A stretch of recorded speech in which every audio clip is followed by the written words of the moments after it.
language learning nerds, how are you doing? Welcome to a language update video, yay!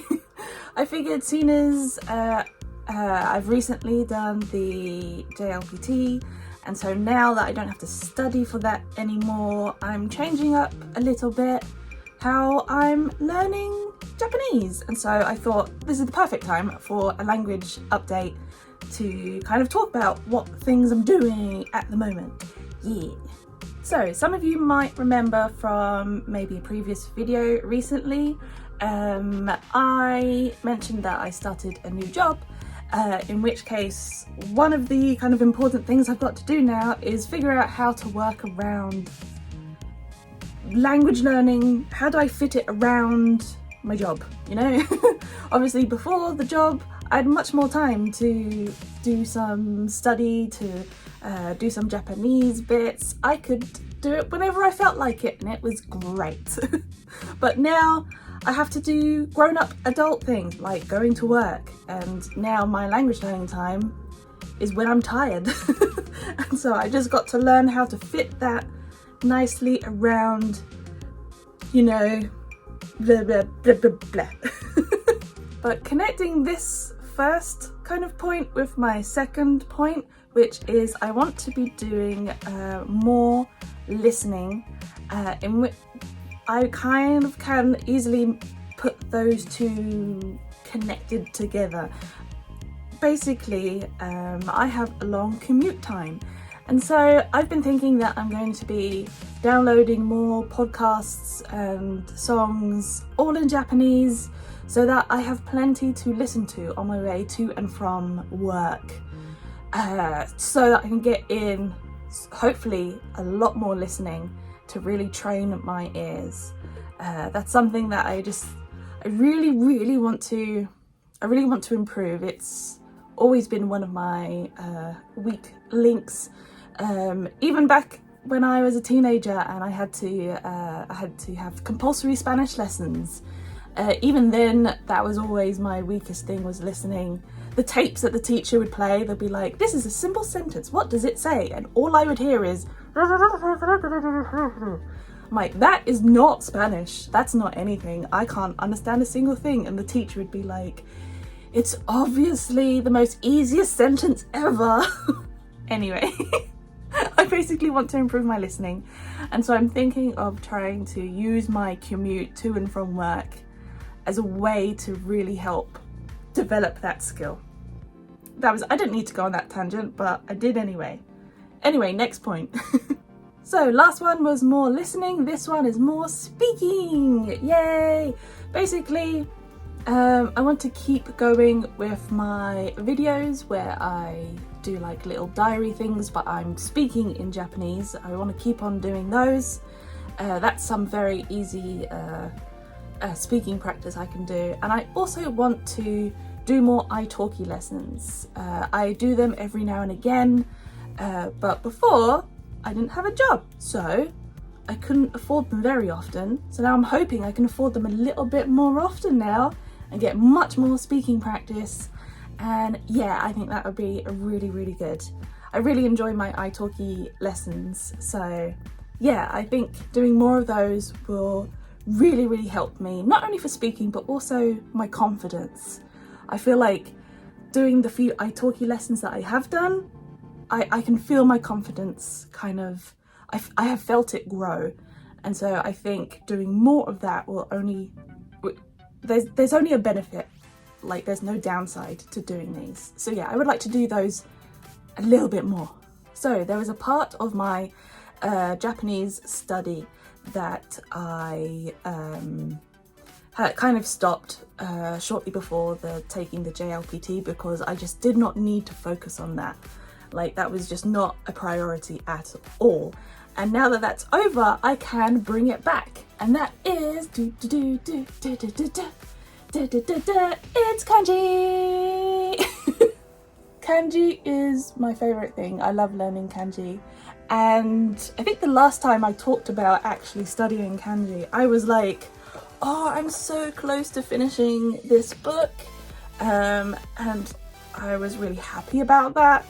But because of the JLPT focused, just as I was getting to the end of this book, I had to face the fact that I shouldn't be doing kanji study. I needed to focus on other areas. So now that I've done that, I can bring this back and hopefully, where am I about here? Hopefully soon I can actually properly say that I have completed this book. And that will make me really happy. Kanji! Kanji! More kanji! And I know I could also say like, oh, well, if I'm learning kanji again, then it's good to, a good way to help learn that is to do more reading. But I feel like I'm already doing quite a bit of reading because that's just something that I enjoy anyway. So I kind of don't need to be told to do that. I'm kind of already doing it. So yeah, these are the sorts of things I'm focusing on for Japanese going forward. Figuring out how to fit it around work so that I'm not super tired when I'm trying to do get some studying in for that week, say. Do some more listening, which can connect to the fitting it around work, quite literally. More speaking, trying to do more videos in Japanese, do more italki lessons, and bring kanji back. Yeah! I'm quite excited about doing this now, especially that I've got the JLPT out of the way. Even if I decide that next year I want to take the JLPT again, whether N4 or like again or N3 if I pass and I want to progress.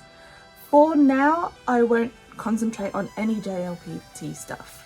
I'm just going to try and go over what I do know, try and get it cemented more in my head, and also study the things that I want to be studying. You know, it can't all be about academic, things you have to learn. You know, you can, some of the good things about learning a language is that you can do it in your own way. You can make it fun, you know. I really think that that's such a benefit, even if you're taking a course with the teacher, and obviously there's a set format of things you have to learn and they'll give you homework and things like that. It's still really important to make that language learning your own, I think. You know, enjoy it in the ways that you want to enjoy it, whether it's through music or video games or board games or anything, really. It is really, really important. I think so anyway. As a little side note, I know that whenever I'm talking about language learning on here, which is like all the time, that's literally my whole deal. But like, it's always about Japanese. But I thought I might let you know that at some point this year, hopefully this year, I'm hoping to take a little beginner's introduction course for British Sign Language. The new job that I have is obviously, I can't just tell you what it is because it's very public facing, but because it's very public facing, I kind of gonna use that as an excuse to learn a little, maybe try and learn a little better, or get a little get a little better at the basics of sign language, just, you know, in case someone comes along and they are a British Sign Language user, then maybe being able to come up to someone and, you know that they know some basics will just make, you know, the stress of having to communicate with someone just a little bit less. I hope to do that at some point this year, and I do look forward to doing that. I think it could be really, really fun. But yeah, anyway, that's kind of it. That is my little update. I think I haven't forgotten anything on my list. No? Cool. Then that means I can let you get on with the rest of your day. Please let me know if you've been changing up your language learning recently, what you're doing, how are you going about studying your language, whether it be Japanese or something else. Do please feel free to let me know in the comments below. So I'll let you get on, have fun learning your languages, and remember, may your grammar be structured and your vocabulary varied. Bye!